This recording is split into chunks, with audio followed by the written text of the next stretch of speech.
నా ప్రభువైన యేసుక్రీస్తునామమున మీ అందరికీ నా శుభవందనాలండి. ఈరోజు దేని వాగ్దానం హోషేయ గ్రంథము 13వ అధ్యాయము 5వ వచనము. మహా ఎండకాలిన అరణ్యములో నిన్ను స్నేహించిన వాడు నేనే అనే వాగ్దానం ఇచ్చాను. పరిశుద్ధాత్మడు అర్ధరాత్రులేసి ప్రార్థన చేసి స్థుతులు చెల్లించి మళ్ళీ ప్రార్థన చేసి దేవుడు నిన్నప్పుడు దేవుడి వాగ్దానం ఇచ్చారు. వెంటనే షాడోస్ పెట్టిన చూడండి అక్కడ నేను కూడా ఉదయకాల సాయంత్రకాలం అర్ధరాత్రి ప్రార్థన చేస్తున్నాం, స్తుతియాగం చేస్తున్నాం. బైబిల్ దేవుని కృపల్లో పూర్తిగా రాస్తానండి. ఇంకా ప్రార్థన కూడా చేస్తున్నాను అనమాట.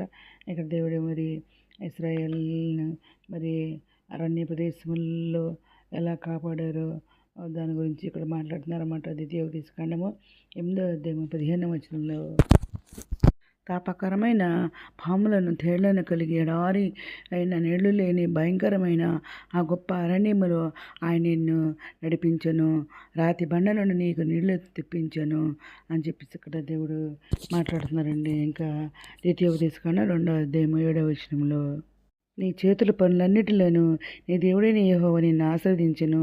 ఈ గొప్ప అరణ్యములో నీవు ఈ 40 సంవత్సరములు సంచరించిన సంగతి ఆయన ఎరుగును. నీ దేవుడైన యెహోవా నీకు తోడై ఉన్నాడు, నీకేమీ తక్కువ కాదని చెప్పేసి ఇక్కడ దేవుడు మాట్లాడుతున్నారండి. ఇంకా ద్వితీయోపదేశ కాండము 32వ అధ్యాయం 10వ వచనంలో అరణ్య ప్రదేశంలోను భీకరగా ధ్వనిగల పాడైన ఎడారిలోను వాణ్ణి కనుగొని ఆవరించి పరామర్శించి తనకని పాప వల్లే వాణ్ణి కాపాడాను అని చెప్పేసి దేవుడు మాట్లాడుతున్నారు.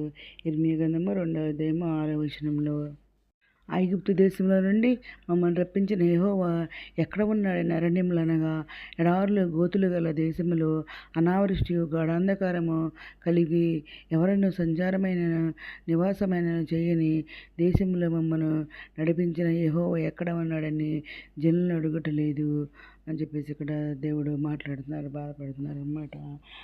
ఇంకా ఇర్మీయా గ్రంథము 2వ అధ్యాయము 6వ వచనం అయిపోయింది కదండి. ఇప్పుడు హోషేయ గ్రంథం 13వ అధ్యాయము 6వ వచనంలో తరువాత వారికి మేత దొరకగా వారు తిని తృప్తి పొంది గర్వించి నన్ను మర్చిపోయారు అని చెప్పేసి దేవుడు ఇక్కడ మాట్లాడుతున్నారు. ఇంకా ద్వితీయోపదేశ కాండం 8వ అధ్యాయము 12 నుండి 14 వచనాలు చదువుకుంటే మంచి ఇండ్లు కట్టించుకుని వాటిలో నివసింపగా నీవు పశువుల నీ గొర్రె మేకలను వృద్ధి అయి నీకు వెండి బంగారాలను విస్తరించి నీకు కలిగినంత వర్ధిల్లినప్పుడు నీ మనసు మదించి దాసుగృహమైన ఐగుప్తు దేశంలో నుండి నిన్ను రప్పించిన నీ దేవుడైన యెహోవాను మరిచితివేమో అని చెప్పేసి దేవుడు ఇక్కడ మాట్లాడుతున్నారండి.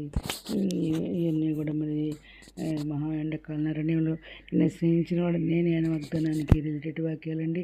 ఆనాడు ఇశ్రాయేలుని కాపాడిన దేవుడు, అరణ్యంలో 40 సంవత్సరాలు నడిపించిన దేవుడు, ఐగుప్తు దేశం నుండి విడిపించి మరి 4 సంవత్సరాల్లో మరి అరణ్యంలో కాపాడి వాళ్ళని తీసుకుని వస్తారు కదండి. తాపకరమైన పాముల నుండి దేవుళ్ళ నుండి రక్షించి తీసుకొస్తారు. బండ నుండి నీళ్ళని రప్పించి వాళ్ళని బతికించి ఆహారం పెట్టి బతికించి తీసుకొచ్చారు. వాళ్ళు ఇప్పుడు మరి ఆహారం తిని తృప్తిగా ఉండి ఇళ్ళు కట్టించుకొని ఆ ఇంట్లో నివసిస్తున్న నన్ను మర్చారేమో, నన్ను మర్చిపోతున్నారేమో, దేవుడు చేసిన ఉపకారాలను పోతున్నారేమో, ఆయన్ని గుర్తు చేసుకోండి అని చెప్పేసి దేవుడు ఇక్కడ మాట్లాడుతున్నారు. అవునండి, మరి నిజంగానే మమ్మల్ని కూడా మరి బొంబాయి నుండి అరణ్య అలాంటి ప్రదేశాల నుండి ఇక్కడికి ట్రాన్స్ఫర్ చేయించిన దేవుడు.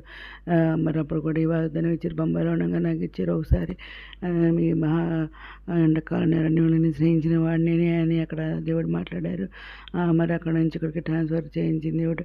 మరి 7 సంవత్సరాలు కూడా మరి ఉపవాస ప్రార్థన చేశానండి. మరి ఆ బొంబాయి నుండి ఇక్కడికి విజయవాడ ట్రాన్స్ఫర్ అవటానికి అలాగే ట్రాన్స్ఫర్ అయింది.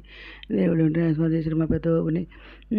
అలాగే మరి అక్కడ మరి దేవుడు తన కనుపాప వల్లే కాపాడి ఇక్కడికి తీసుకొచ్చాడు. నిజంగానే ఆ అరణ్యంలో అండి, మా ఎండకారణ్యం లాంటి కాపాడింది ఆ దేశం నుంచి తీసుకొచ్చింది దేవుడు, మన దేవుడు అనమాట. గొప్ప దేవుడు. ఆయన చేసిన మేలు మర్చిపోవద్దని చెప్పేసి దినం మరి మాతో కూడా మాట్లాడుతున్నారు. మరి ఇంకెవరైతే ఎక్కడెక్కడ నుంచి మరి తీసుకొని వచ్చాడో వాళ్ళందరితో కూడా దేవుడు మాట్లాడుతున్నారు నేను అనుకుంటున్నాను. నాతో కూడా మాట్లాడుతున్నారు. అయితే దేవుడిని మర్చిపోయే దేవుడు కాదు మన దేవుడు, మనం మర్చిపోకూడదని ఇక్కడ హెచ్చరిస్తున్నారు అనమాట. ఆయన చేసిన మేలుని గుర్తు తెచ్చుకొని ఆయన్ని కృతజ్ఞతలు చెల్లించాలని, ఆయన ఏదైనా ఏసునామని అడిగితే అది మనకు కలుగుద్దని రాత్రి మరి ఆ వాగ్దానం కూడా ఇచ్చారండి. మరి నాకు కొంచెం మెడ పట్టేసేసి ఎంతో నొప్పిగా ఉండే నిన్నంతా ఉదయకాలం నుంచి ఇప్పటి వరకు కూడా ఉంటే మరి ఇప్పటి వరకు అంటే నా 3 వరకు అనమాట ఉంటుంటే మరి ప్రభు ఈ నొప్పి తీసేనైనా ప్రార్థన చేసుకున్నప్పుడు దేవుడు మాట్లాడారనమాట. ఏసునామమున ఏది అడిగినా నీకు జరుగుద్దని ఏసునామమున అడగమన్నారు. ఏసునామమున ప్రార్థన చేసుకోమన్నారు. నేను అలాగే ఇప్పుడు మళ్ళీ 4కి మళ్ళీ ఏసునామమున నా మెడ నొప్పి తీసివేయమని ప్రార్థన చేయగా వెంటనే తగ్గిపోయిందనమాట.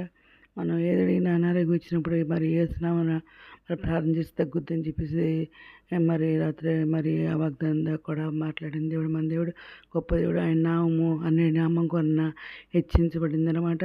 అందుకని ఆయన నామం ఏది అడిగినా మనకి స్వస్థత కలుగుద్దని రాత్రి నాతో మాట్లాడిన దేవుడు అనమాట. మీ విషయంలో కూడా మా విషయం అందరి విషయాల్లో జరుగుద్ది అనమాట. అది ఈ దినం వాగ్దానం అందరి జీవితం నెరవేరని కోరుకుంటూ ఈరోజు మనం ప్రార్థన చేసుకుందాం. మహోన్నత సరస్వతి మందిర నీ ఘనమైన నామానికి ఎలా స్తుతిస్తున్నా తండ్రి. మమ్మల్ని నిశ్చయంగా ఆశీర్వదించండి తండ్రి. మా సరిహద్దులు విశాలపరచండి తండ్రి. నీ చేయి మాకు తోడుగా ఉంచండి.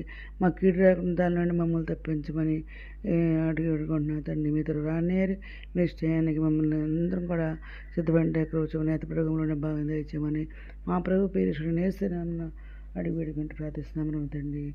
ఆమేన్. మీ అందరి ప్రార్థనలో మా కుటుంబం నుంచి కూడా ప్రయోజనం మనం చేసుకున్నాను. ప్రభు సేవలో మీ సహోదరి గాడ్ బ్లెస్ యు.